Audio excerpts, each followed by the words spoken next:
Get ready for Amazingly Wonderful Discovery with Tom Bell. Hi, I'm Tom Bell for Amazingly Wonderful Discoveries, here to tell you about a book that will change your life. How many of you have been fooled by self-help books that promise you'll be successful? The fact is, not all of you can reach the top. In fact, almost none of you will. But you can carve out a tolerable existence in the middle if you follow the advice of this new book, The 7 Habits of Highly Mediocre People. Just listen to these people who have read the book and now say, yes, I can be mediocre. Yes, I can move out of my mom's basement. Yes, I can embrace the real me that loves paintings of children with huge eyes. Yes, I can make my own salad at the Sizzler. Those mediocre people owe it all to our guest, the 7 Habits of Highly Mediocre People author, Mark Martin. Hello, Mark. Hi, it's really great to be here. How did you come up with the idea for the 7 Habits of Highly Mediocre People? Well, I've always been fascinated by mediocrity, and they say follow what you love, so. So indeed. Let's give the audience an example from your book. What's the first habit of highly mediocre people?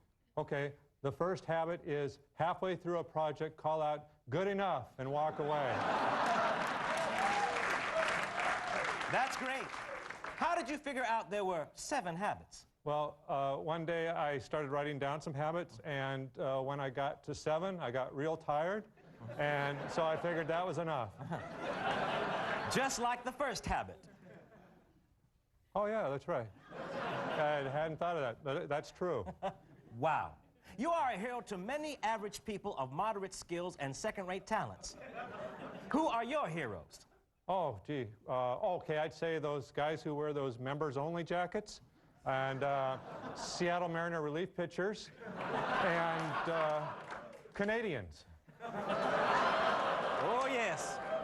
Canadians, sure. So what's the second habit of highly mediocre people? Well, I don't want to give them all away, but number 2 is always have the refrigerator stocked with Safeway Select Diet Cola. Brilliant. Now let's talk to a lady who read the book and see how it changed her life. This is Delilah Erie.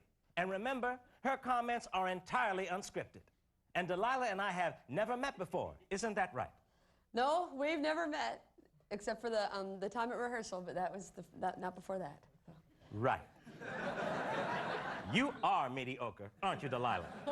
Oh, yeah. So tell us what the 7 habits of highly mediocre people did for you. Well, before, I was always trying to stop smoking. And now? Now, I don't even try to quit smoking. Great. And when I'm in a club with my friends, I don't really need to dance or anything. I mean, because someone's got to watch the purses, and I don't mind. Sure, because you're the mediocre one. Yeah, and I like saving seats for my friends. It's okay, I don't need to dance. Great. Thanks, Delilah. Uh-huh. Now, Mark, mediocrity has gotten a bad name, but in your book, you tell some amazing facts about subpar folks. That's right. For instance, mediocre people comprise 97% of the world's population and almost 100% of the population who try to find things with metal detectors. Also, mediocre people rarely have to be rescued from hot air balloons that have crashed into the ocean. And mediocre people have less sex, but when they do, it really makes their day. Amazing. Now, I understand some pretty mediocre people have read your book, including William Shatner, Mary Kay Letourneau's therapist, the guy who wrote the Renton Ahead of the Curve song, Pauly Shore, Hootie and the Blowfish, and the entire town of Wenatchee. That's right, they did, all of them. And, you know, Pauly Shore read it twice. I believe him. Now, before we go, give us one more habit of highly mediocre people. Okay, one more. Sometimes they just pee in the bushes right outside of their own house. Terrific. So, pick up the book and join us next time on Amazingly Wonderful Discoveries. So long.